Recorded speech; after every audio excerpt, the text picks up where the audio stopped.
It's a real.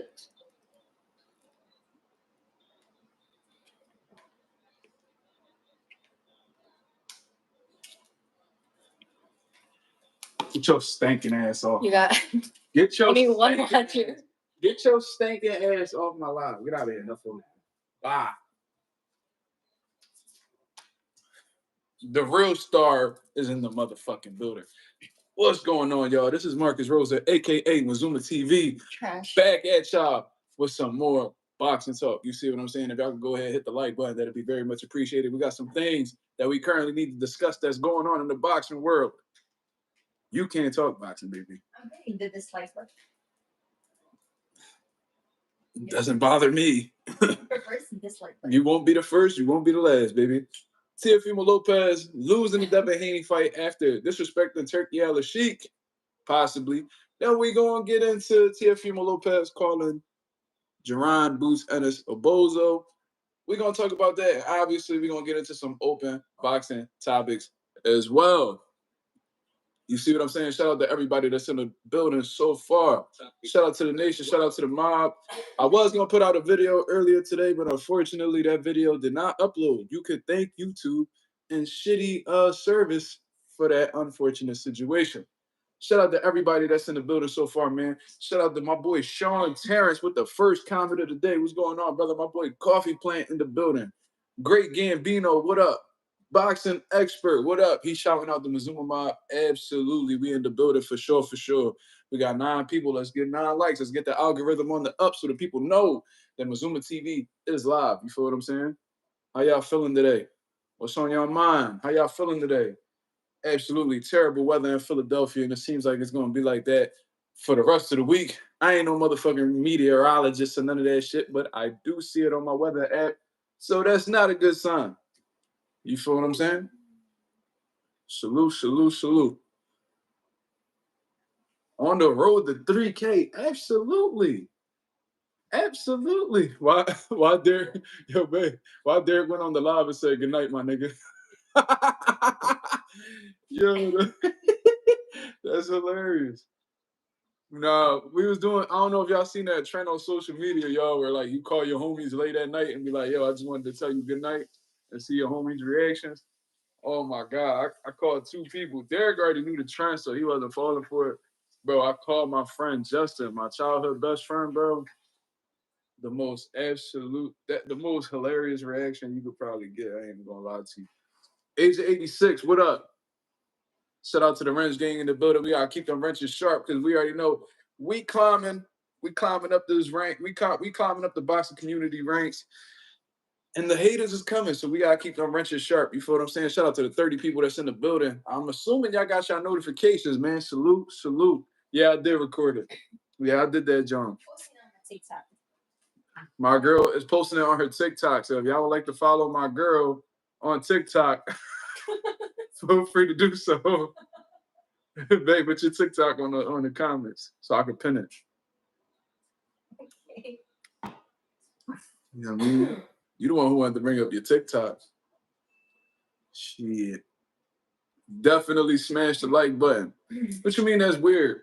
I mean, that's the whole point of it though, Dice. You're supposed to feel like it's weird. They supposed to feel like it's weird so they can give you a funny reaction.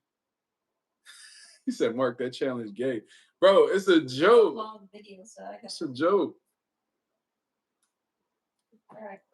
Sticker Coffee said, blaze shit. I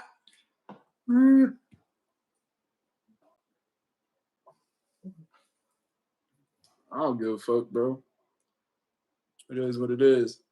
Jonathan Harvey, what up? What up? What up?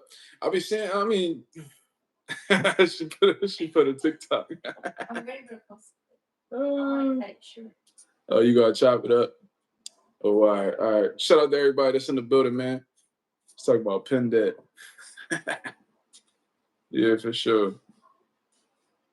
I mean, y'all be watching her, y'all be viewing her TikTok any fucking way. Y'all might as well follow it. I'll be seeing y'all. Shit. But anyways, man, what we talking about first, man? What we talking about first? It seems like Teofimo Lopez, the biggest goofy in the sport of boxing, Him and Ryan Garcia, I think they tied for number one, to be honest with you. The biggest bozos. Ironic, him calling Boots a bozo is fucking ironic, but we gonna get into that. For real, for real. What we talking about first, man? What we talking about first with Teofimo Lopez? First of all, I just wanted to say I told y'all, you know what I'm saying? If y'all seen the live last night, you know what I mean? I put that list up and I said, you know, how every fight wasn't really realistic except the Teofimo Lopez and Jaron Ennis fight. But even then, I said, I highly doubt Devin Haney will make his welterweight debut against Jaron Ennis. So I said, it got to be Teofimo Lopez. Less than 24 hours later, it comes out by Dan Rayfield that Teofimo Lopez and, you know, Devin Haney had, you know, agreed to a fight. No contract was put out or anything like that, but it seems like Turki Alalshikh is considering or contemplating scrapping the fight due to Teofimo Lopez's disrespect towards Turki Alalshikh. You know what I'm saying? So I'm gonna give my opinion on that whole situation. Like I said, I made a video about it, but I wasn't able to put it out in time, unfortunately. So we're gonna talk about it now. Boost duck that Teo smoke champ. Why you say that? Why you say that? See, you know what's so funny, man, and this is what really hypocritical about y'all. Y'all say he ducked Virgil Ortiz, who was not in the same weight class as him, and y'all saying that Teofimo Lopez, he ducked Teofimo Lopez, was not in the same weight class as him. How about the other champions that's in Jaron Ennis's division? How about that? How about the champions that's actually in Jaron Ennis's division? How about that? You know what I mean? Because I remember back when Andre Ward was trying to rumble Triple G, and I was going around saying how Triple G ducked Andre Ward. It was like, they're not even in the same weight class, bro. They're not even in the same weight class. But ironically, Jaron Ennis is ducking Teofimo Lopez, who's a 140 pounder, and Virgil Ortiz, who's a 154 pounder. Neither one of them guys are in his weight class, and none of them guys have what Jaron Ennis wants at this point in his career, which is a fucking title at welterweight. You feel what I'm saying? Teo would be the biggest name on Boo's resume. Plus, the Teo fight would be bigger than any of the champions at 147. Bro, I don't know if y'all watch Boots or not, but Boots don't really give a fuck about, like, money don't really come first with a motherfucker like Boots. He has goals. He has things that he has set in place. You feel what I'm saying? He said he wants to unify against the other champions in his division. He already got Stanionis up out of the way, the WBA champion of the world. He grabbed 2 extra belts after this. He's trying to go after Brian Norman, who's about to fight Jen Psaki, and he wants to fight Mario Barrios, with Mario Barrios fighting Manny Pacquiao. I'm assuming Jaron Ennis is waiting for Brian Norman and Jen Psaki to fight. He's going to send an offer, and I think if that fails, then, you know, he's going to end up moving to 154 pounds. And I want to see what people got to say. When Boost moves up to 154 and he step on a fighter that you love, I want to see what y'all got to say about that. Boost got about 1 fight left at 147. Okay, Leon, if that's the case, why the fuck would he spend that last fight on Teofimo Lopez when he could get another belt in the weight class? If that's the case, if what you're saying is true, Boost got 1 fight left at 147. If you're in Boost shoes and your whole thing is to unify, would you rather fight Teofimo Lopez where you're not gonna get any props? You're not gonna get anything from beating Teofimo Lopez, bro. Let's keep it 1,000. If Boost step on Teofimo Lopez, you know what they're gonna say? Oh well, Boost, you know why Boost? Why is Boost fighting a guy that's not even in his weight class? Why is he that guy? He was too small for Boost. Man, Boost beat up on a 140 pounder. He beat up on a 135 pounder. You already know what they're gonna say about Boost. So how he gonna get undisputed? I don't understand that, brother.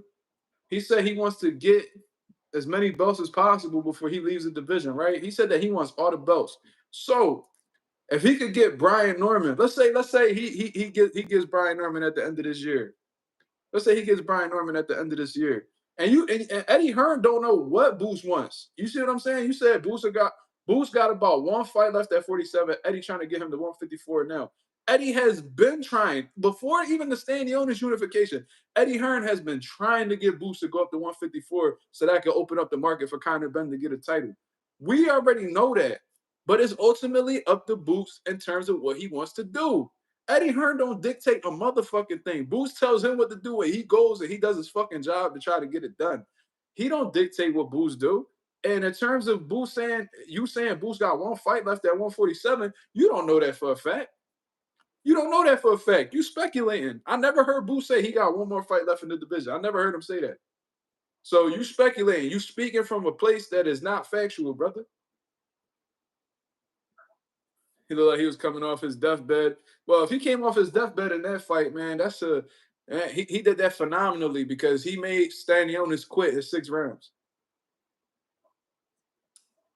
It's not facts. Leon, send me a link in the chat right now that Boost says that he got one fight left at 47. Send it right now.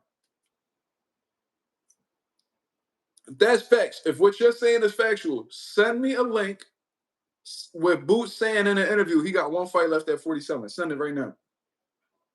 I don't give a fuck about what Eddie Hearn said. Eddie Hearn don't dictate nothing that Boost does. He's a promoter. Well, they have a partnership. Boost has their instructions in front of Eddie. Eddie tries to get it done. Eddie don't dictate nothing. No, the writing is on the wall. No, what you're trying to do, you're making assumptions. You don't know that for a fact. So you can't speculate or attempt to read between the lines and then say that that's facts. That's not facts. You don't know that. What if Boost got 2-3 more fights at welterweight? You don't know that. Coffee Plant saying only Bozy know. I'ma just say only Boots know. Because Bozy don't even control what Boots want to do. He trains his son. That's it. I'm not assuming anything, brother. I said you're assuming. What I'm saying is we don't know. We don't know if Boots is gonna stay just one fight. He can stay multiple fights. I'm telling you, I don't know. I'm not assuming anything. You're assuming. So what is we even talking about? You saying I'm assuming? No, you're assuming. Smooshy, what up? Me saying I don't know is not an assumption. That's me saying I have no knowledge on that particular subject. Southwest Dice, what up? Anyways, saying that Boots is ducking Teofimo is crazy. How about we say Teofimo ducking the other champions in his division? You trying to go up to 147? The only valid guy that you fought at 140 was Josh Taylor, who looked like shit even before he fought Teofimo Lopez. There's Gary Antoine Russell. There's Richardson Hitchens. There's Albert Cuello. He's not looking at any of their directions. And then when he's about to finalize a deal with Devin Haney, he, coincidentally disrespects Turki Alalshikh. And all of a sudden, that fight's not really on the table anymore. Do y'all see, what it is? You just said it yourself. You said he will go to 154. And I said, if. I said, if, brother, you lost right now. I said, when he go, because I said there was people that were saying that he ducked Virgil Ortiz when he's not even in the same weight class as Virgil Ortiz. So I said, I wonder what y'all gonna say if Boots goes up to 154 and beats your favorite fighter. What am I don't understand your point, brother. When did Boots ever verbally agree to the Teofimo Lopez fight? I didn't hear Boots speak on the fight at all. What is we even talking about? Boots and Eddie agreed to the Teo fight, then declined. I never heard Boots agree to the fight. All we ever heard was Eddie Hearn's words.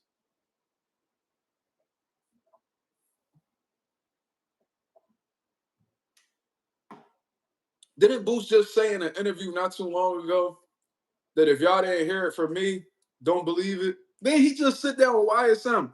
Yo, let me know in the chat. YSM literally told Boots looked right at YSM and said, if it didn't come from me, don't believe it. He literally said that out his own mouth. And here we go, believing what other motherfuckers said when Boots didn't even say a word. Boots didn't speak on the situation. Not yet. But him ducking Teofimo Lopez is insane.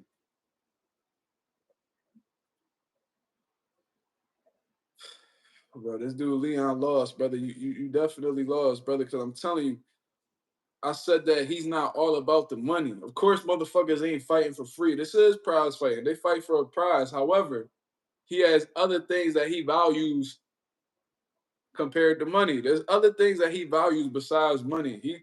There's some, believe it or not, Leon, there's fighters that, care about their legacy.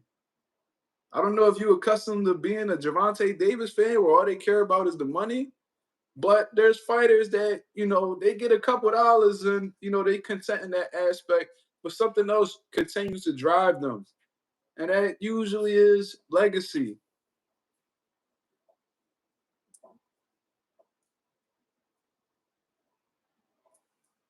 Bro, Marky Dan, what is you talking about? How did Bud pull fucking Boots collar? What is we talking about? That he could have stood, bro. This nigga Bud literally said, if y'all go look at $1 million worth of game. And I'm glad Gilly asked this question because it showed a lot. He said, oh, why didn't you just stick with the WBO route? Why didn't you just stick with the WBO route? He said, yo, if he stuck with the WBO route, would you have still fought him? He said, probably not. Had bigger fish to fry.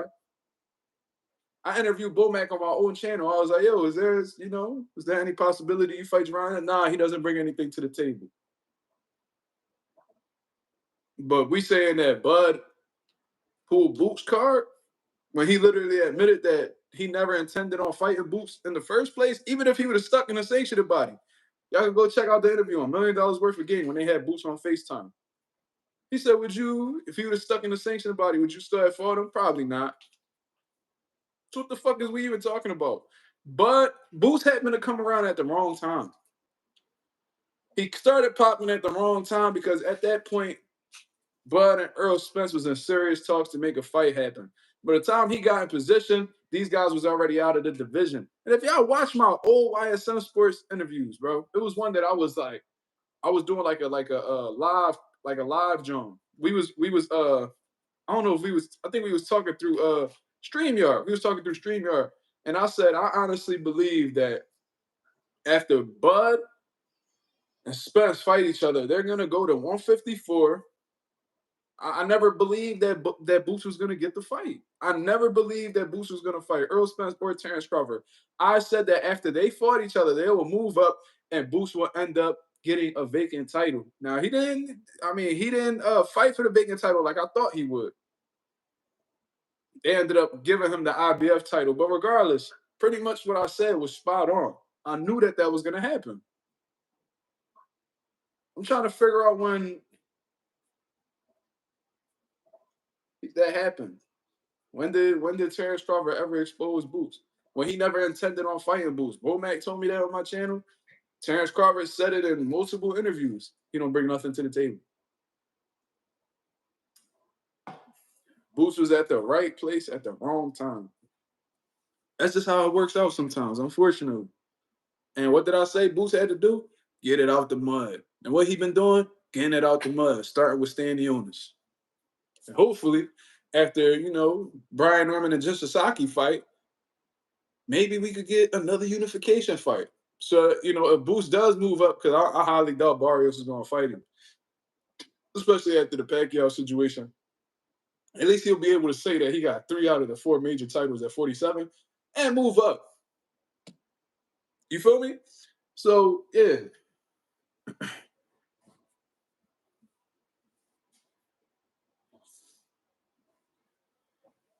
Well, let's look at it like this, Leon.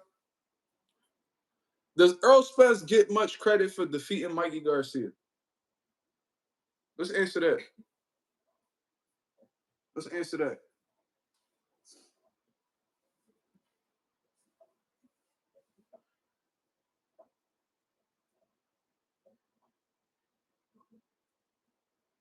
What did he cap about? Marky, you saying he capped him. What did he cap about? What came out of his mouth that was cap?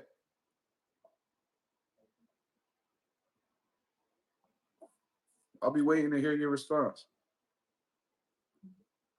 He should get the credit, but did he get the credit? We all know that Mikey Garcia is a formidable opponent, but in the public eye, did Earl Spence get the credit for defeating Mikey Garcia? Leon, we know that. We know that, brother. I was one of the biggest Mikey Garcia fans out. But I'm telling you, after Earl Spence defeated Mikey Garcia, did he get his credit from the general public? Because I remember what they were saying. They criticized Earl Spence, said, "Oh, you couldn't get the stoppage, blah blah blah." And Mikey Garcia was a lightweight, man. Why Earl Spence? Man, Earl Spence beat up on a lightweight, man. It's not for the public eye to decide.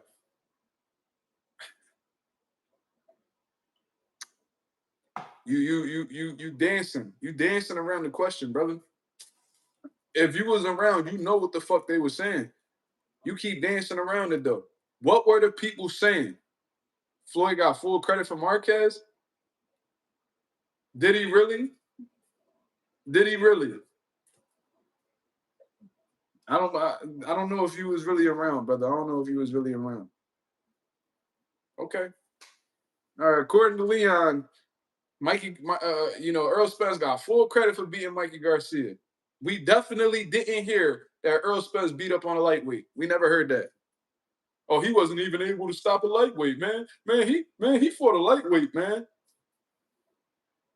Floyd got criticized for Marquez because he missed weight, for one. They were supposed to fight at a catch weight. He missed weight, pretty much made it a welterweight contest after he fed him, after he gave him a couple more dollars. And then when he outclassed Marquez, they said Marquez was a fucking lightweight, bro. I heard Brian Kenny tell Floyd that shit in one of the most popular interviews that Floyd Mayweather done had in his whole career. Him and Brian Kenny was going at it back and forth. Oh, you beat a lightweight. You beat a lightweight your last fight. Oh, you beat a lightweight. This is what people were saying. Don't act like because you done, been around. Don't stop acting like that wasn't a thing, brother. Brian Kenny literally told Floyd to his face, "Oh, you beat up on a lightweight, who was the lightweight champion of the world." How do you feel that defeating the lightweight champion of the world? And then Floyd was like, "All right, Pacquiao and Marquez the same size. You know what I'm saying? You saying that Marquez too little for me, but Pacquiao ain't." I remember that clear as day. I don't know. I don't know. I don't know where you was at when that was going on, Leon. Were you really around? That was much later on. Okay. So because it happened later on, it didn't exist. Fucking ridiculous, bro. But anyways, what we talking about, y'all? What we talking about?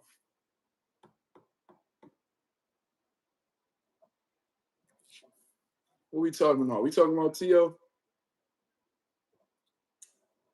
Let's get back to that actually.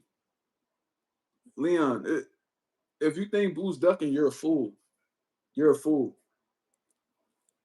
And you don't know boxing how you claim you do if you believe that, you know what I mean, he ducking a nigga that's not in his weight class. Now, if Teofimo Lopez was at 47, got a title or whatever, he calling out Boost, and Boost like, nah, I ain't rumbling him. Then all right, that nigga Boost kind of, you know what I'm saying? He on some duck shit. But, I don't hear anybody saying that NUA ducking Nakatani. I don't be hearing that. Nakatani been calling out NUA for a long time. I was genuinely hearing people saying, "Oh, let Nakatani move up to 22 before we say NUA's ducking him." But for some reason, that don't apply to Boost and Tio. Make that shit make sense. No, I don't remember no Gordo from the amateurs. No, I don't. I know you're referring to Teofimo Lopez, but we don't care about that. I know you're referring to Tio. I've been around, brother. I've been around. I know who you're referring to. But we don't give a fuck about Gordo from the amateurs.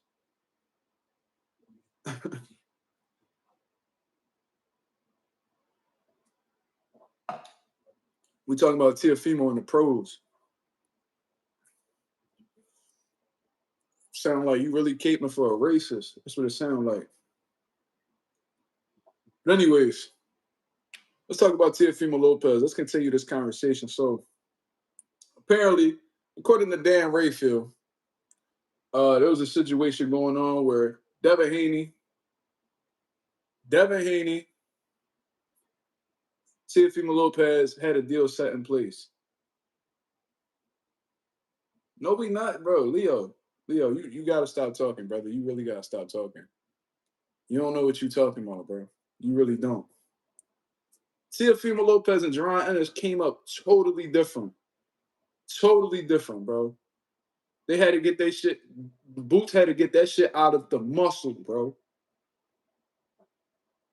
Teofimo Lopez was with Top Rank his entire career. The best promotional company when it comes to matching fighters, building fighters up to being world champion. That's in their history. So when you got a motherfucker who's just who merely just has a manager that's paying for bouts and he's just staying active, just waiting for his opportunity. Then you got Teofimo Lopez, who's backed by one of the greatest promoters of all time, and Bob Arum. Of course, your careers is gonna go different ways. You feel what I'm saying? No, what you mean Bud had to get it out? We're not talking about Bud. You said Tio and Boots. Why are you bringing up Bud? Why are we talking about Bud? What are you talking about? The topic is Tio and Boots. Why are we bringing up Bud? Bud had to get it out the muscle too. Okay, we're not talking about Bud. We're talking about Teofimo Lopez and Boots. You're saying that Tio is more accomplished than Boots. Okay, cool.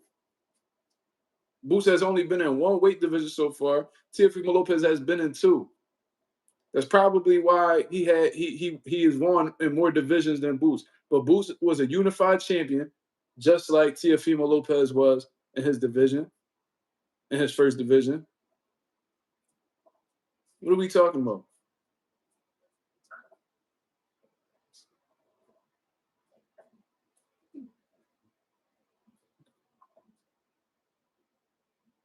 Bro, this dude, I would love to bring him on. Leon, would you like to come on the show and have a conversation? Would you like to join the show, brother? I got a link right here. I got a link right here, brother. Would you like one? Let me know. You got 18 likes so far on your video. That is.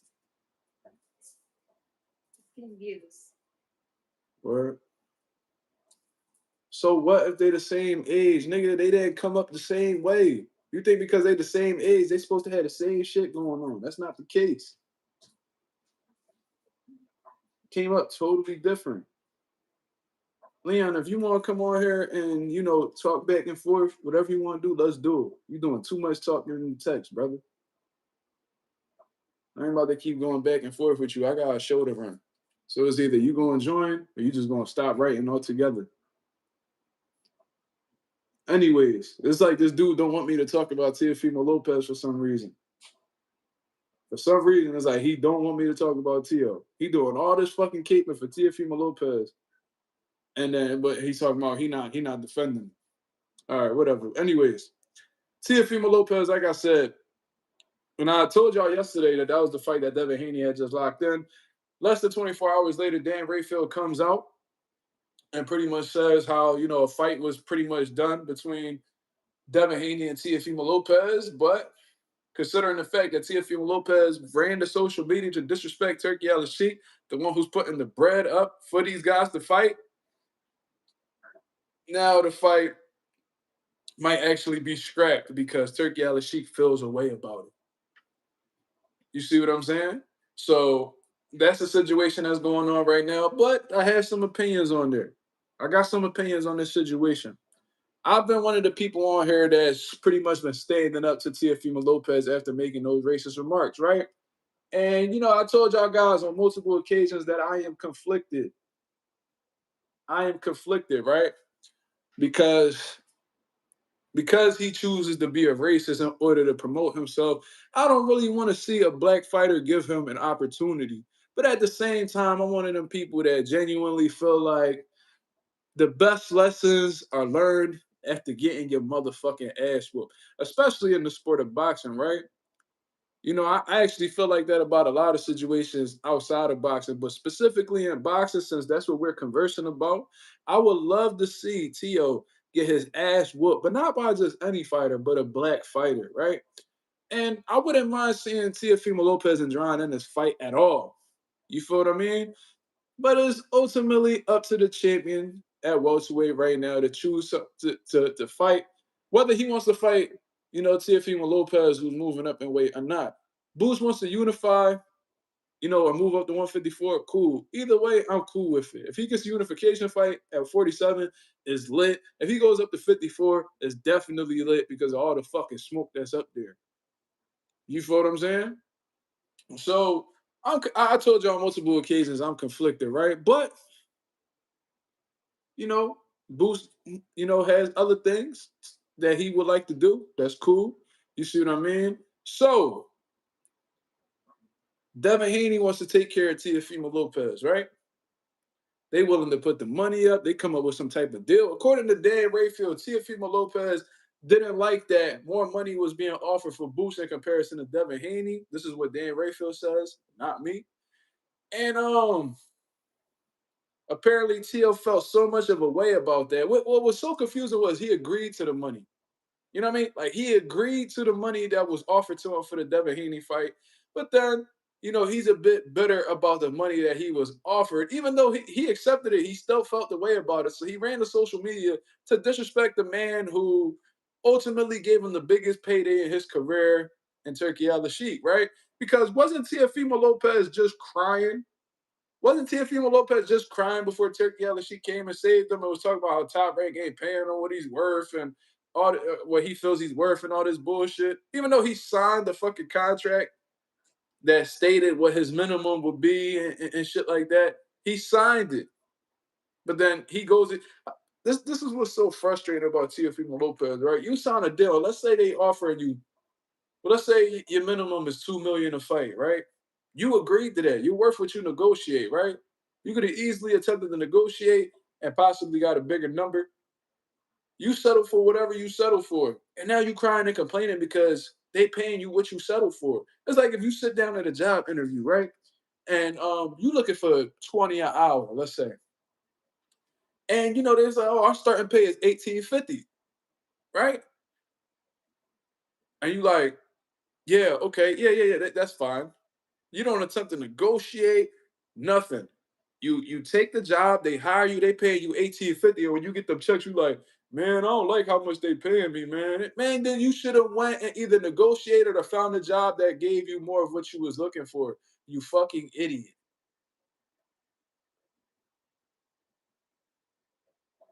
That's how stupid Teofimo Lopez looks. You signed the dotted line to agree to get a certain number each fight. You're getting that certain number each fight, as the contract says, and you complaining that you're not getting paid what you feel you worth. You should have thought about that before you signed the dotted line, you dickhead. But anyways,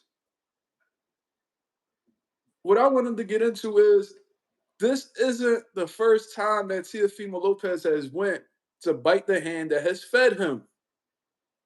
You feel what I'm saying? This man has literally turned his back on people who, attempted to help him in his career or even helped him in his career. Let me give you some examples. Let's talk about the training aspect, right? Canelo Alvarez and them, they embraced you. They brought you in camp. They was doing drills with you. They welcomed you in their training establishment, which is like a big sign of respect. I know that because I come from the boxing culture. If we allow people in our gym, that's because we're accepting of them, we respect them, and we're being hospitable. That's what Team Canelo had done for you. And you was all hype about being part of the team or whatever. Y'all schedules didn't line up. Eddie Reynoso didn't want to be underneath T.O. Sr. Why the fuck would he? So he pushed y'all to the side. You go out of your way to disrespect Canelo Alvarez after the fact because you low-key Saudi, right? That's one situation. Saying it was all flat-footed and he has a different style. You should have thought about that before you started training with them, you dickhead. Second time, Bob Arum. Bob Arum started Teofimo Lopez from the bottom. Because of, them building him properly, he was able to become a unified champion and a multi-division world champion. Right? He wouldn't have been able to do that if Top Rank didn't move him properly. Right? Because there could have been other promoters that would have cashed him out early and really fucked his career up. Top Rank took care of him and took him to the top of the boxing world, especially after he beat Vasily Lomachenko. What does he do? Instead of being appreciative of Bob Arum and them, he goes online and he talks shit about them. Even tried to take them to court for some reason, which it got threw away immediately. You know what I'm saying? He's saying that his contract was, you know, fucked up or whatever the case is. But all of a sudden, he's still with Top Rank. So that lets you know that his contract wasn't thrown away and it was pretty valid. How you gonna tell a man that before he was a promoter was a fucking lawyer that his contract was fucked up? You think he don't know how to put together a contract? You dumbass nigga. Bob Arum was a lawyer before he was a promoter. You think that he's gonna fuck up a contract or don't know after he done signed so many fucking fighters? You think he gonna fuck your contract up? No, they shit is on point over there.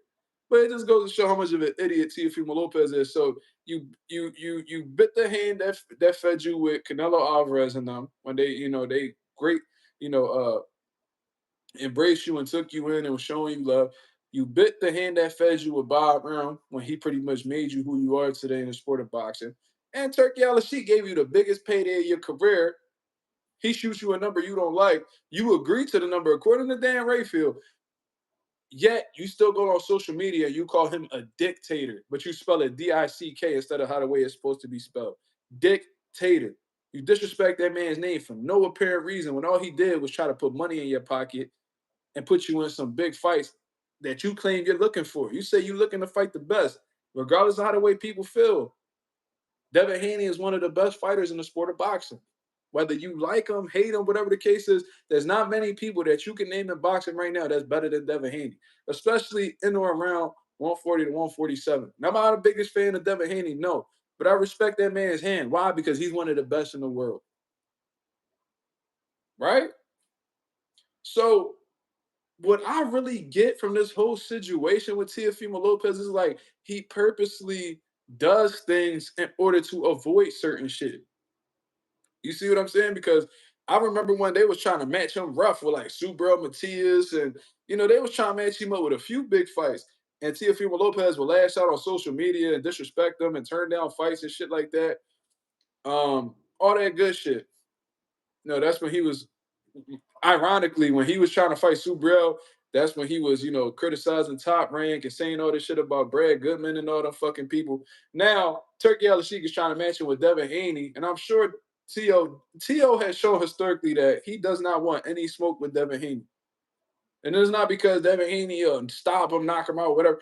I think that he genuinely doesn't like that style. When you look at Teofimo Lopez's previous fights with guys who share similar characteristics to Devin Haney, like Sandor Martin and Jermaine Ortiz, he had a very tough time keeping up with them dudes. So I think that he knows in his head that he can't keep up with somebody with the athleticism and boxing ability like Devin Haney has. So he's been looking to avoid that fight at all costs. Right? So I think he purposely disrespected Turki Alalshikh to foil, that fight from actually happening. But I got a message for Turki Alalshikh. You doing that, like considering scrapping the fight, is giving Teofimo Lopez exactly what he wants. He does not, in my personal opinion, he does not want this fight with Devin Haney. Right? So he thinks by disrespecting you, that'll make you change your mind and line Devin Haney up with somebody else. Don't do that, because I remember you had done an interview. Shout out to my boy Anonymous. He put it in the group chat earlier today, where he said that he does not need to like a person in order to do business with them. And he was referring to Tank at the time, because Tank was disrespecting Turki, insinuating, corruption and all that bullshit. Look, man, Turki Alalshikh came on there and said that he doesn't need to like somebody in order to do business with them. All that good shit. I think that Turki Alalshikh needs to keep this same energy. Because for one, I didn't see you offended. I seen you give Ryan Garcia and Teofimo Lopez opportunities on the same card when they both have historically been on racist rants. You ain't give a fuck about Ryan Garcia going on his racist rant. You gave him a big payday and a big event to be a part of. You ain't give a fuck about Teofimo Lopez's racist rants. You gave him a career high payday and put him on a big platform. But all of a sudden, you want to cut him off because he called you a dictator? No. Keep that energy the same like you did with Gervonta Davis in that previous interview. and still do business with that man. You feel what I'm saying? Because let's not act like you stand on any type of morals or principles or any of that shit. Don't start acting sensitive now. I know your name Turkey, but you ain't gotta act like one, brother. So I highly suggest you do what you said that you do. Do what you say you was gonna do with Gervonta Davis. Make that fucking fight with Teofimo Lopez and Devin Haney. Force Teofimo Lopez to fight that fight so we can see Devin Haney box the shit out of him. Because I know that's exactly what's gonna happen. Devin Haney's gonna put on a beautiful display of boxing. Teofimo Lopez is gonna get frustrated. He fuck around, gonna cry in there. He probably gonna hurt himself. I don't know. He might he might just want to hurt himself. I see this man break down and cry after getting gift decisions against Sandor Martin and Jermaine Ortiz. I can only imagine what will happen if he gets embarrassed, outclassed, outboxed by Devin Haney, how he will react. He might need somebody to stay with him at all times in case he does something crazy. I'm gonna just say that. You know what I'm saying? K7, what up? Marky Dan says, I don't think T.O. knows what the fuck he wants. I think he knows what he doesn't want. And I don't think he wants to fight Devin Haney right now. Historically, he's never really shown interest in fighting Devin Haney. Historically, whenever Teofimo Lopez has wanted to fight, it's been able to be made. You know, with Josh Taylor, Richard Comey, Vasil Lomachenko. But for some reason, the fight with Devin Haney has just not happened. And we know that Devin Haney has habitually taken on top competition. So we know it's not really, Devin Haney that's the cause of this fight not happening. I remember clear as day where T.O. Sr. was like, oh, we want 20 million. Oh, we want 20 million. Y'all remember that shit? Because Devin Haney and them was trying to send Tank an offer because they was trying to get that fight. I think they had offered something along the lines of 20 million. And T.O. Sr. was like, oh, we want that. Man, we want 20 million if we're going to fight Devin Haney. They were never interested in fighting Devin Haney. The Notorious says Devin versus Teofimo is signed. Is that something that has just been put out here recently? Because Dan Rayfield said that a deal had been done, but Turkey is considering scrapping the fight, considering the fact that T.O. disrespected Turkey. So is this something new that I gotta, address or what? Ralph said he got called a DICK tater. BFTB got the insider information. I see 78 Sports had the same information, but I don't know if Turki Alalshikh is still willing to make the fight after being disrespected. I don't know. And I told y'all yesterday that T.O. and Devin was the fight that was gonna be, finalized and put together. But I didn't think that T.O. would disrespect Turkey though. That's what I didn't know. How you gonna accept money from a motherfucker and go on social media and talk crazy about them? We're gonna wait till an official announcement. Facts. Anonymous said yesterday we gotta wait until they get in the ring. That's hilarious. Like until they step in the ropes. I feel you. J Cash, what up? He said, I'll let him do a flip. T.O. gonna get outboxed so bad from Devin Haney. He not gonna do no backflip, bro. That nigga gonna do a backflip off a motherfucking building, if anything. Who the fuck is Kylie? I don't know who that is. Kyrie Irving. I look like Kyrie Irving? I don't think I look like Kyrie, brother. But yeah, you deserve to get packed for that because that was just some. I don't know if he was trying to be racist or what, but didn't work, brother. Marlon says if Devin Haney fights T.O., that's one off the hit list, which means his hit list is legit and he not playing. Well, I trust their hit list. I don't know if Boost is really going to be a part of that list. I don't know. But I do think that their intentions on fighting the best competition is very real. You know what I'm saying? And this ain't nothing new. They've been wanting to fight Teofimo Lopez. That's been a thing. Especially with Turki Alalshikh. They tried to offer T.O. a fight with Devin Haney not too long ago.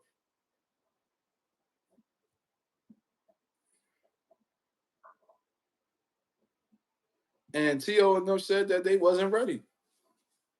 And they went and they fought Arnold Barbosa instead shortly afterwards. So I don't know, man. I don't know. It's not a surprise to me that Devin Haney's willing to fight Tio. He's been willing to fight Tio. And Devin Haney's style is Teofimo Lopez's kryptonite. Y'all find it weird that Tio hasn't fought anybody with the similar style to Sandor Martin or Jermaine Ortiz since then? I think he only fought Jermaine Ortiz because he thought Jermaine was going to sit in the pocket with him. Jermaine gave him a whole different look, and he was sitting there all frustrated, having trouble, shadow boxing, completely missing, loading up on punches, not setting up his punches at all, losing focus, frustrated. You know what I'm saying? He wanted to fight Jermaine Ortiz because he thought Jermaine was going to sit in the pocket with him and try to bang and bring that dog out like he did with Vasil Lomachenko and shit like that. He don't want nothing to do with them type of styles, bro. He gets exposed every time. I genuinely feel like Devin will fight anybody too, except Boots. I don't believe Devin will fight Boots, but everybody else, I really believe he would. He gonna be crying after the fight. Devin didn't want to stand and fight with me. Yup. When he lose, he gonna talk about how this is exactly what Tio gonna do, y'all. Because I already got the gist of how Tio moves and the shit that he says. He gonna say that Devin ran from him, and there was a huge plot against him to see him lose. Just like how he said, bro, he literally said that he didn't get his ass whooped by Kambosos. He literally sit there and said that, and he said that it was set up for him to lose against Kambosos, and he didn't really lose. I said, Tio, were you there? Were you at the fight? Like, was your brain actually in the fight, or was it just your body? Because there's no way you could sit there and take that ass whooping and bled how the way you bled that you didn't think you got your ass whooped by Kambosos, brother. There's no way. There's no way. I will not allow you to say no shit like that. The Notorious says Teofimo Lopez disrespected Turkey because he looking for a way out. That Teofimo even requested a cash weight, hoping for Devin not to accept, but he did. So was Tio the one who requested the 145 cash weight? Because I did hear Devin Haney said, let's make the fight happen at 147. Then all of a sudden, this at 45. So I don't know if Tio had anything to do with that or if Devin Haney slowly transitioned into welterweight. I don't know who's responsible for that. But if that's the case, then maybe that was Teofimo Lopez trying to make things difficult and try to get Devin to say no. But that would have been stupid because I think he fought Jose Ramirez at 143. So of course he wouldn't have a problem, fighting at 145. He just made 143 or 144, whatever it was.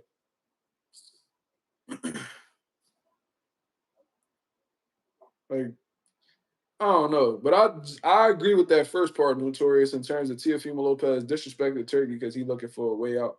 I genuinely believe that. I don't think he disrespected Turkey just because he finds it to be fun or something he enjoys. I think he genuinely did that to try to get a negative reaction out of Turkey, so Turkey would be like, you know what, fuck you, you're not fighting on my cards no more. Tio just crashed out again. What he say? Let's check it out. Let's see if we can get a live reaction on what Teofimo Lopez has been saying. Let's see what's going on. This dude is a fucking clown. So this nigga just put up a flyer with him and Turki Alalshikh as if they're gonna fight. And he put King of the Jungle, Alalshikh versus Teofimo. Oh, this shit, like this nigga is a clown. He says Yalla Habibi.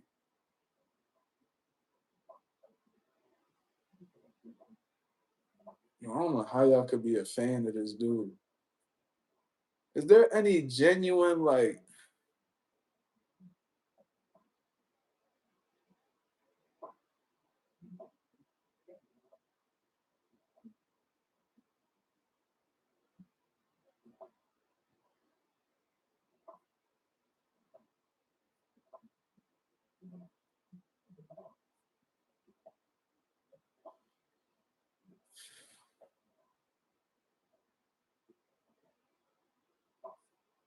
I don't know, bro.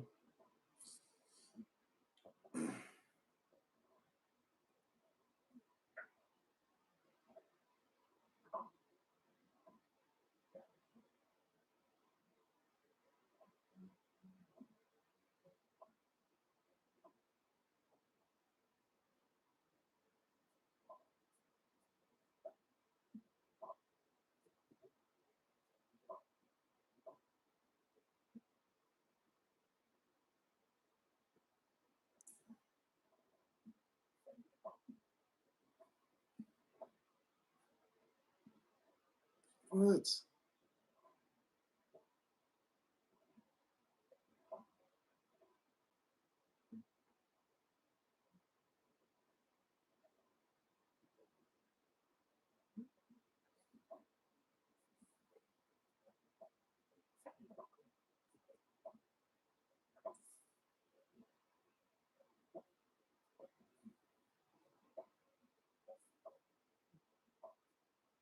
My fault, y'all. I'm just trying to read a few things that's going on right now.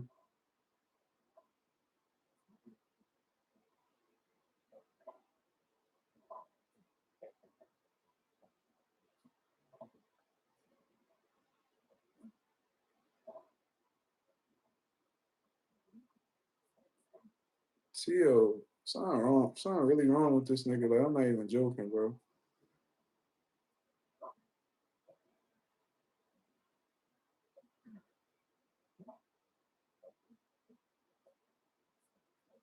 Anyways. Let me see. Let me see what everybody else saying.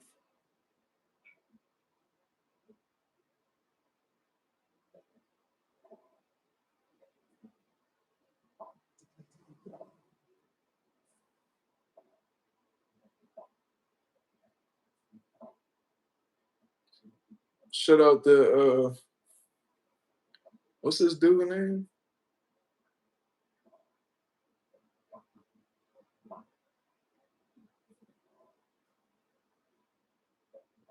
What?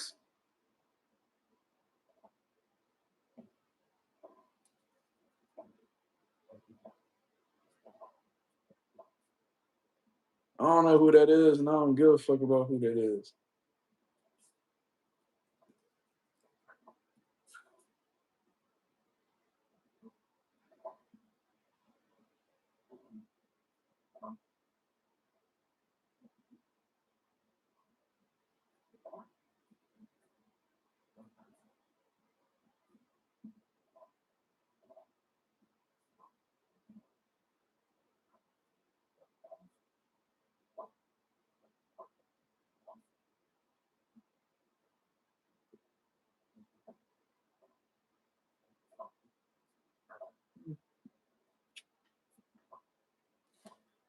So what you say about people calling Boost a duck?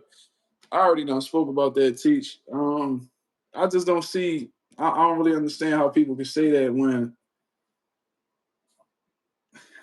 it's just so ironic to me, bro. Like how people can just go ahead and say that, but the guys that they saying that Boost is ducking, not even in his weight division.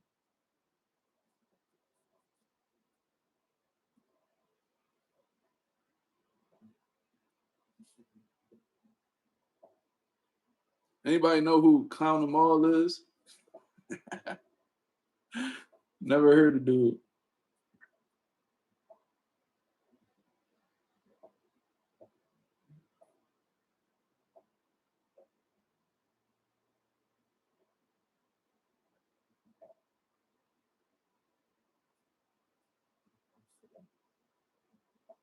I don't know.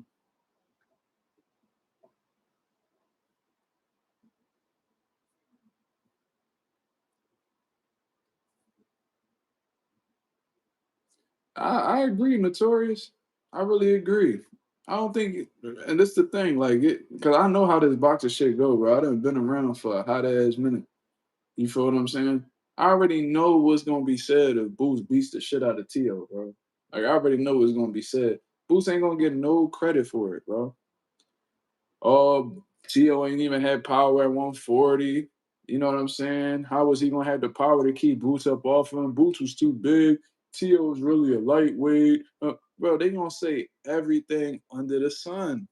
But regardless, like Anonymous said, man, we just gonna wait for more information to come out and see if this fight's gonna be made or not, bro. I wouldn't be surprised at all if that fight gets scrapped and Teofimo Lopez is back on them top rank cards, making his little minimums and shit. Wouldn't be surprised at all.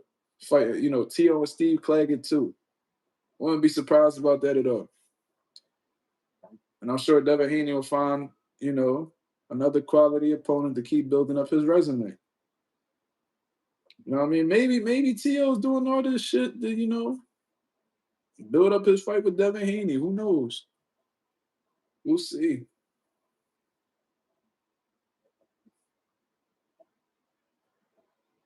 On some real shit, Teach, I hope Boost don't fight Giasaw. That's a trash ass fight. Nobody want. We already had to deal with Karen too. We don't want to deal with no and David Evanesian, who came on last minute notice, so it is what it is.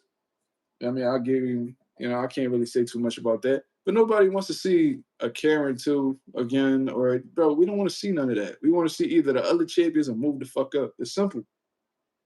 I was just hearing how people say, "Oh, Boost need to go up to 54. He need to go up to 54." Now they saying, "Oh, he should fight Tio, bro. He should fight Tio." Which one y'all want him to do? I could care less whether he fight Tio or not. I would like to see Tio fight niggas in his own weight class. He got 3 other champions in his division. He won't look in neither of they way.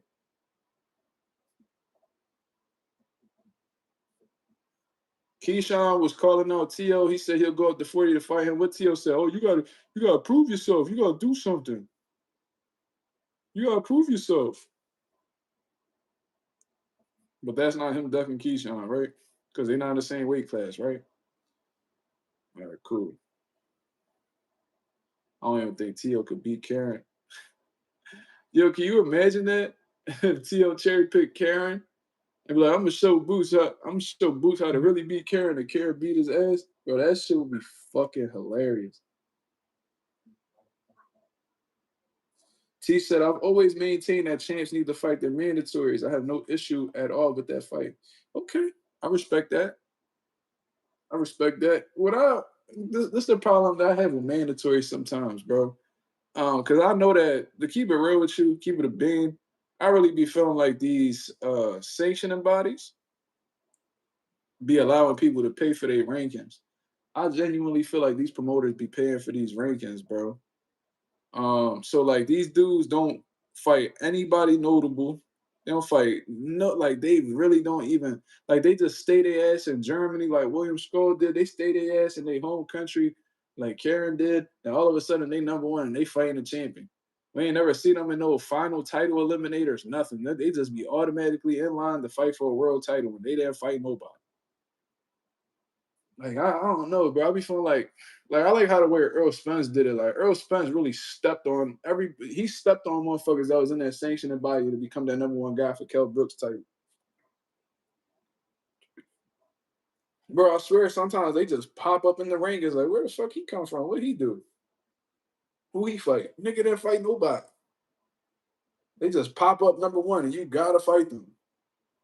Should be a little weird to me, bro. But if like the mandatory actually deserved that shot, like he ran through other guys in the sanctioning body to get there, then yeah. I love the fact that Earl Spence was stepping on Leonard Bundu and Phil Greco and Chris Algieri, and I loved all of that. And that ultimately led up to him fighting Kell Brook. That was a mandatory. I was excited to see fight a champion. We don't really see that no more. These dudes be cutting the line and just get the number one without fighting the number two, the number three, the number four. Nobody in the top 15. They just beat it. Canelo versus Yildirim was weird. It was weird. I don't mind mandatories as long as that mandatory really earned his spot. That's where I'm at with it.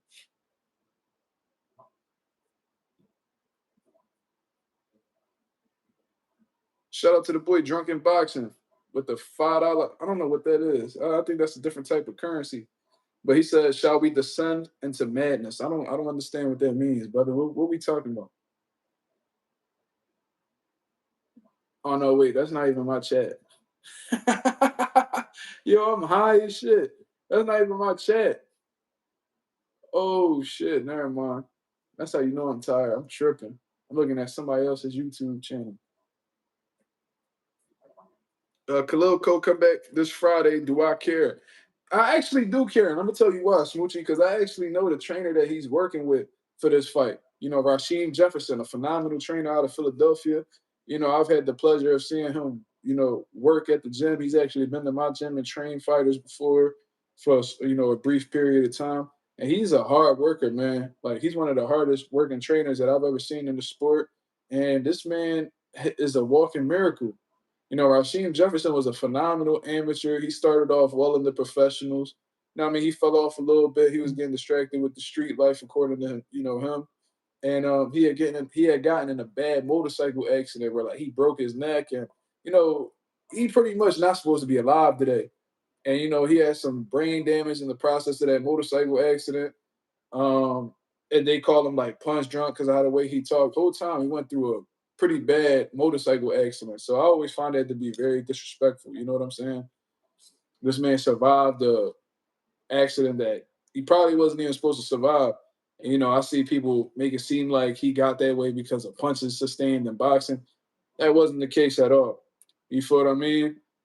Rasheem Jefferson is working with Khalil Cole, and Rasheem Jefferson seems very excited about Khalil Cole rematching this guy. I even heard him say that this is going to be easy money. So maybe he's seen something in Khalil Cole's camp that is giving him a lot of confidence. I think they're gonna come in with a different game plan. I think that Khalil Cole is gonna actually attempt to box this guy instead of sitting there trying to bang with him. Because Khalil Cole, he had a history of knocking people out, especially in the amateurs. You know what I'm saying? Like he was knocking people out since the amateurs. I seen him knock out this Cuban dude in like this international tournament. Like Khalil Cole was known for being a puncher, and I think he was just in one of those situations where he thought that his power was going to bail him out, and it didn't work out that way. And I say it all the time: if you're just banking on power to win every fight, eventually you're going to run into somebody who's going to give you everything you're looking for. We just seen Tank go through it with Lamont Roach. You feel what I'm saying? You gotta have more things that you can resort to, and you can't fall in love with your power because they say love is blind. And if you fall in love for your power, you're gonna feel like that's the only shit that you gotta use. When in reality, that might be the last thing you may want to use. You might want to use your legs. You might want to use your IQ. You might want to use your jab. You know what I mean? And I think Khalil Cole learned a valuable lesson, and I'm rooting for him to win. So we'll see. And first of all, that dude was big as fuck too. Like I remember that fight. Dude was big as shit next to Khalil Cole, and you could tell that he had some steam on his punches. And Khalil Cole, he fighting that light heavyweight. Them dudes is boiling down from 200 plus. Those big boys, man. Pause. Gotta be on your toes, brother. Gotta be on your toes. But I think Khalil Cole would do fine. I think if he sticks to the game plan Rasheem Jefferson gave him, he'll do phenomenal. Rasheem Jefferson has been working with, I've seen him over there working with Shakur Stevenson and stuff like that. So he's really doing a phenomenal job as a boxing coach. Salute to Rasheem Jefferson. Am I able to get him on? Absolutely. That could be done with the snap of a finger. I could get Rasheem Jefferson on. You know what I'm saying? I could bring him on after the Khalil Cole fight. You know what I'm saying? Depending on how the way that fight goes, we could bring him back. And we could bring him back to talk about Shakur Cepeda.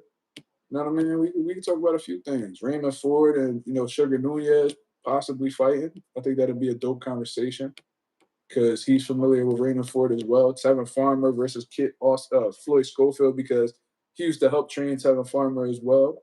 I don't know exactly what that situation is. That'd be a good question to ask him. Rasheem Jefferson done been around the block, man. One of the best coaches to come out of Philadelphia. I say it all the time.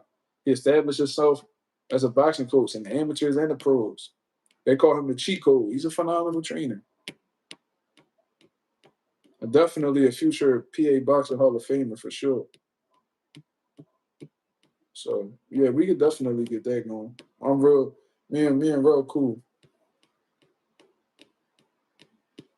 I'm telling you, anybody in Philly I could get. The only motherfucker that I have not been able to get that's from Philly that I actually wanted on the channel is Blair Cobbs. I cannot get in touch with Blair Cobbs. I don't know why. I cannot get Blair Cobbs to save my life. He follows my father. Bro, he follows all these different fighters, bro. I don't know if he don't remember me or recognize me. Most likely not. But I cannot get Blair on my channel. I done DM'd him. I done commented on his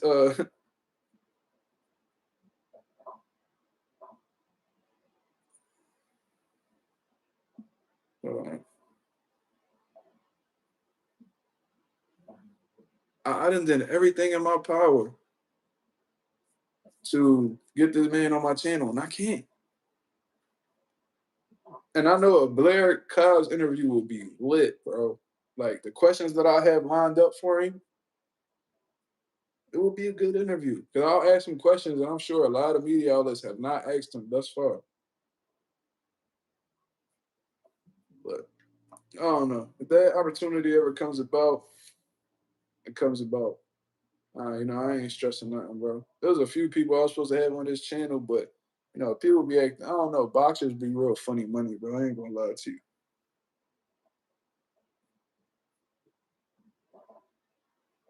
Yeah, man. So what we talking about, man? Let's get into some open boxing topics. I seen Teofimo Lopez called Jaron Ennis a bozo, was bringing up Philly and all this crazy shit. It's like, Tio, because for those of y'all who don't know what a bozo is, I believe that originated from like bozo the clown. So basically, if you're being called a bozo, it's like you a fool, like a clown. You feel what I'm saying? And you calling Jaron Ennis that, considering all the shit that you've done that we know about, you got the nerve to call somebody else a clown. First of all, you admitted that you pop pills, so you a dope fiend just like your daddy. Your daddy, you admitted that you even admitted that you was a crack baby because your dad conceived you while high on cocaine. It's another one. You married a thought after your sisters and everybody, all the females in your family told you to not marry her. Cool. She divorced you and started getting black cock. Cool. And that's why you hate black guys now because one of them's fucking your wife. Cool. Um, you ain't even I you don't even, and I know this how I know you a whole ass nigga. You watched your daddy get knocked out. First of all, you ain't even defend your daddy. You watched your daddy get slept and you did nothing about it. Cool. Um, you be letting your wife dictate when and when not to see your son. Cool. That's how I know you a whole ass nigga. Cause I don't got as much money as you, but I fought for my son. And I got what the fuck I got what I was looking for. No, they don't take much. You fight inside the ring, Teal, but it seemed like you scared to, engage outside of the ring. You got the Charlo syndrome. You know what I'm saying? Y'all pop that big shit, and then when shit hit the fan outside of the ring, all of a sudden y'all hands in your pockets. I think T.O. got that Charlo syndrome. You know what I mean? Where they only tough inside the ring. Um, what else? You go on racist rants, referring to black fighters as monkeys. Then when you get pressed by Terrence Crawford, you start bitching and talk about it's just for promotion. Cool. With all the shit that you done went through in your career, you got the audacity to call another nigga a clown. Crazy to me. Anyways, yeah, he got the Charlo syndrome. The niggas only tough inside the ring. You know what I mean? Who wins, Better Beef or Kovalev? Woo! Prime Crusher versus Better Beef? Man, I'm gonna say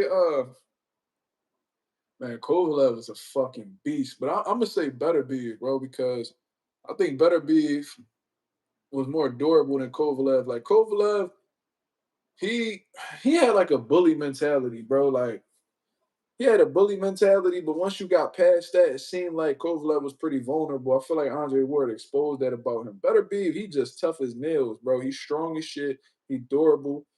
You could put obstacle in front of. I seen this man get cut and act like nothing happened. I just feel like Better Be more of a dog than Kovalev. Like Kovalev tough and he'll beat your ass, but once you press him and you show him you ain't scared of him, he kind of like he start folding a little bit. Like in that second war fight, it looked like he was really literally looking for a way out. Then in one of his boxing entrances, he literally had circus clowns. Yeah, he was a showman. He came out like dressed as like a fucking showman or some shit like that. I don't know, but yeah, that's T.O. for you.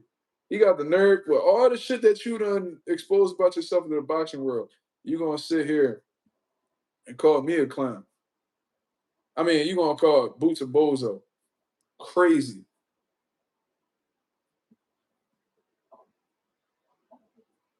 Absolutely insane.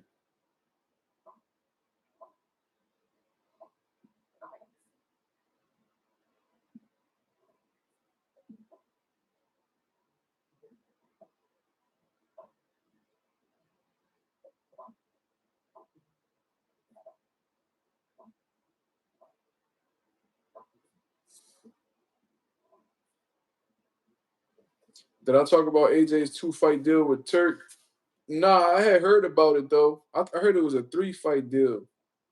You know, that's what I heard. I didn't know if I don't know if it's 2 or 3 fight. I heard it was a 3-fight. But regardless, if that's the case, you know what I'm saying? That lets me know that AJ might not be doing this shit much longer. So if that's the case, he need to go ahead and make either the first or the last fight of that deal Tyson motherfucking Fury. You know what I mean? Like they got Tyson Fury need to stop acting like, and I know what he's doing. He's trying to build some type of anticipation so he can get another big payday. That's what I personally believe Tyson Fury's motives are. I don't think he's fully out of boxing yet. But I would love to see AJ Fury fight before it's all said and done. You know what I'm saying? They still both have, they're not at their peak anymore.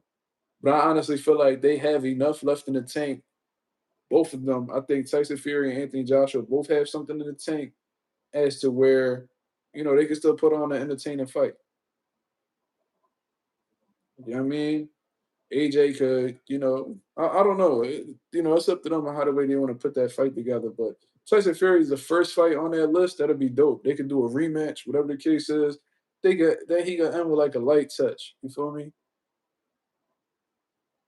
No one cares about Fury anymore. I mean, that's true. But in the UK, Fury and Joshua will still do phenomenal numbers. I know that for a fact.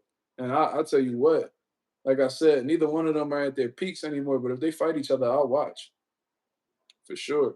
Anonymous says, you think Raymond Ford should go after Sugar Nunez next? I hope he goes that route. I want to see some of these 130 rumbles too. Yeah, I would love to see Raymond Ford. Even if it's not Sugar Nunez, I would like to see him fight, Shock as well. I would like to see him fight a champion, period. You know what I mean? Raymond Ford and his 2 fights at 130 has looked absolutely phenomenal, explosive. His hand speed is there. The energy looks like it's there. I think that this is going to be all right, let's pack him up. Pack him up, please. Shout out to Smoochie. I think Raymond Ford has looked absolutely phenomenal. He's a former world champion in the division, below where he's at this point. I would love to see him get an opportunity. Why not? Him versus Sugar Nunez is a great fight. Anonymous said, I think he will cook Navarrete too, but they already got a rematch with Suarez next. Yeah, I've seen that. So Navarrete is a little busy right now after that controversial fight that he had, not too long ago. But, Raymond Ford definitely got the recipe to cook Navarrete. He just got to be a little careful with Navarrete because Navarrete is a big 130 and he's very, very awkward. His offense is very unorthodox. He throws punches that, you don't really see come from any other fighter. He throws uppercuts from far out. They come from weird angles. Sometimes he's able to. I've seen this man throw this awkward ass lead uppercut, and somehow it got through the dude's high guard and knocked dude down. Like Navarrete, he's a little sneaky motherfucker, man, and he got some pop too. So he's not the most skilled. You know what I mean? He's not particularly the best in like a specific area, but he finds a way to win, especially at 130. You know what I'm saying? So you gotta be a little careful with dudes like Navarrete. You gotta fight a real disciplined fight. You gotta be on point because he could creep up on you if you lack him. That's what I've noticed about Navarrete. But Raymond Ford could do it for sure. I think he could fry Navarrete if he, you know, in his bag for sure. You know what I'm saying?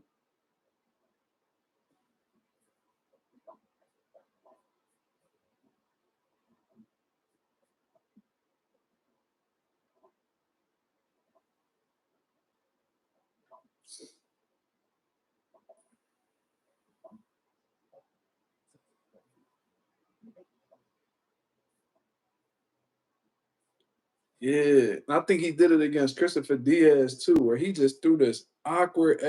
No, it was bullshit. It was damn. What? Let me find this dude name real quick. Uh,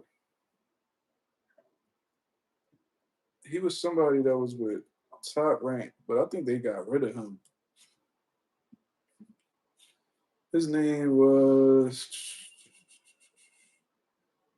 It was Ruben Villa. He had dropped Ruben Villa with a punch.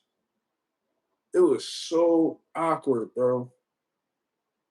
Like, I don't even know how he landed that shit, but somehow, some way, he landed it.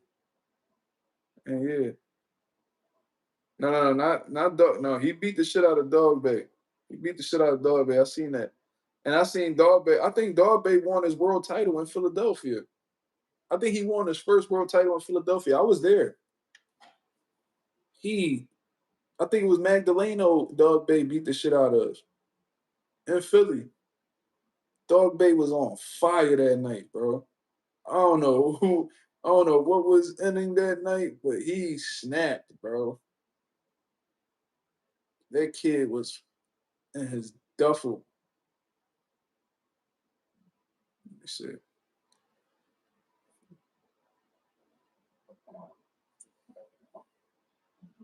He was going around, Neho! Neho! Neho! He was in here wilding. I was like, who the fuck is this dude? Yeah, he beat the shit out of Jesse Magdaleno, bro. I remember that. No, not Dog Bay. No, I was talking about Ruben Villa. He dropped Ruben Villa, I think, like in the first round with some weird shit. I was like, what? But he do it, bro. Yeah, I seen Caleb Plant confront Ellie. That shit is hilarious, bro. Cause you could see and like Ellie's body language, like he unsure, like he nervous, like what the fuck? I hope this nigga don't slap me. But apparently, I didn't even know that they had a problem. But apparently, Ellie Seckbeck was going around saying that Caleb Plant ran from Jamal Charlo after he slapped him. I'm like, Ellie, did you watch the video? Cause I watched the whole video. I watched the video in its entirety. Caleb Plant slapped the dog shit out of Jamal Charlo. Jamal Charlo walked away, and then Caleb Plant got escorted out. He didn't run nowhere. It's like, what is we even talking about? Ellie Seckbeck just be saying he's a snake, bro. Like, that's not what you would call like a reporter. You know what I'm saying? Like reporters supposed to have some type of objectiveness. You know what I mean? But this dude just so blatantly biased, and he really be having like agendas. He be moving real bitter too. That's probably why he got kicked. Like why he stopped doing NBA media because they probably wasn't dealing with the fake shit that he was on. And you know, boxing they be letting anybody in, so he ain't had no choice. But it's crazy how Ellie done been reporting on boxing all these years and still don't know shit. That blows my fucking mind. Like, I don't give a fuck what you do. If you an electrician for 15 years, if you a bus driver for 15 years, if you a motherfucking mechanic for 15 years, whatever the case is, you gonna learn something. And you might grow to be an expert in that field because you done spent that much time there. Ellie done been in boxing for well over a decade and still don't know shit. That shit is amazing to me. Like, you know how much of a waste man you have to be to devote yourself to something for a decade plus and still not know shit. That's impressive. That's impressive, bro.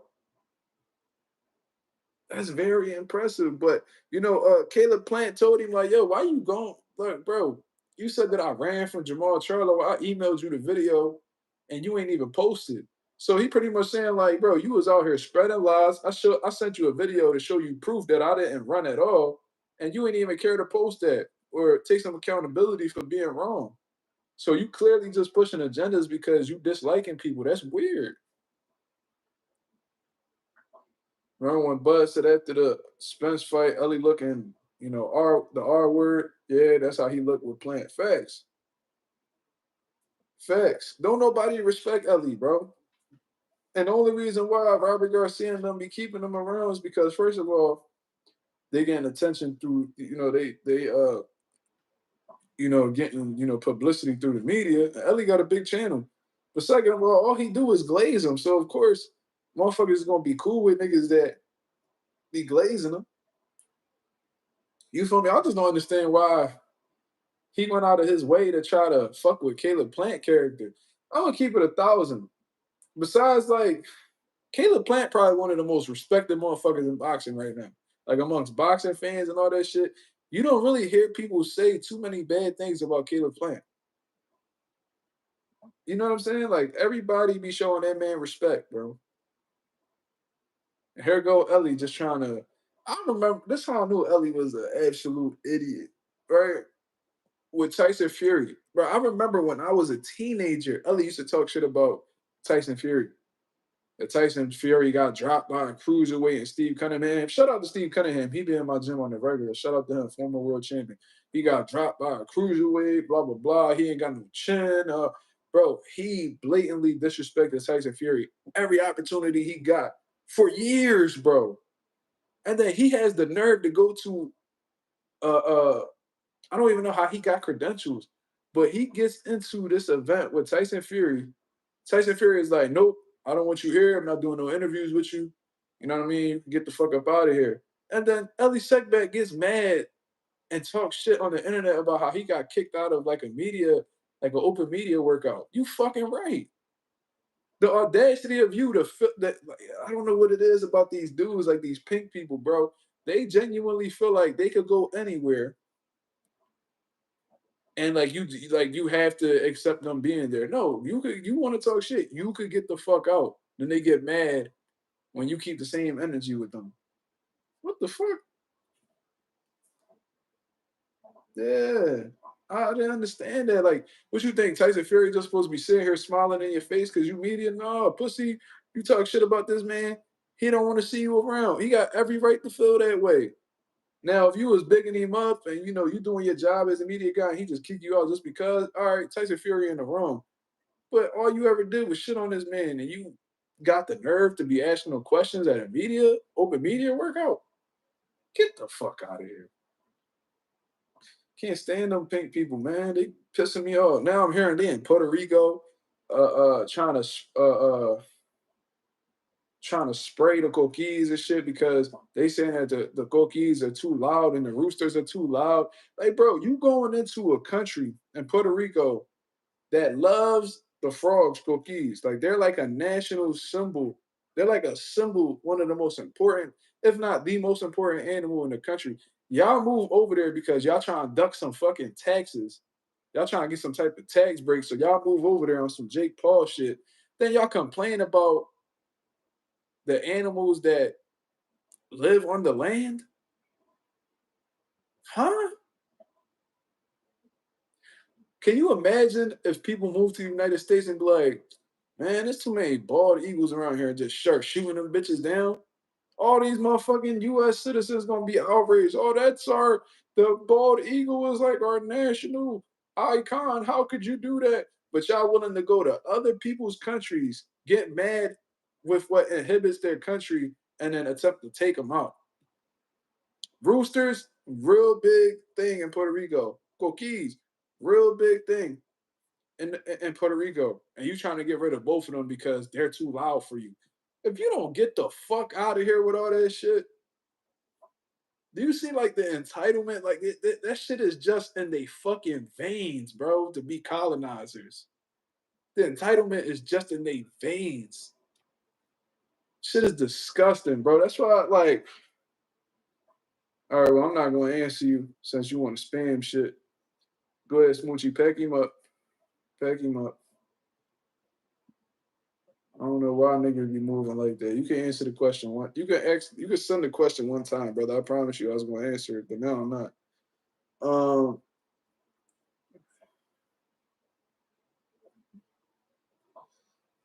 but nah, super weird, bro.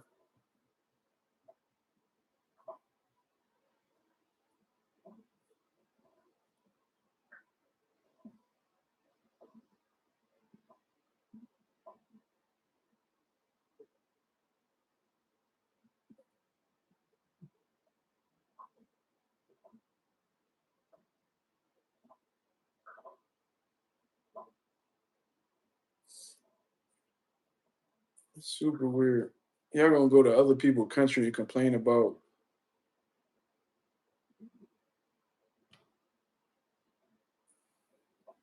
always trying to come over, conquer, and change shit.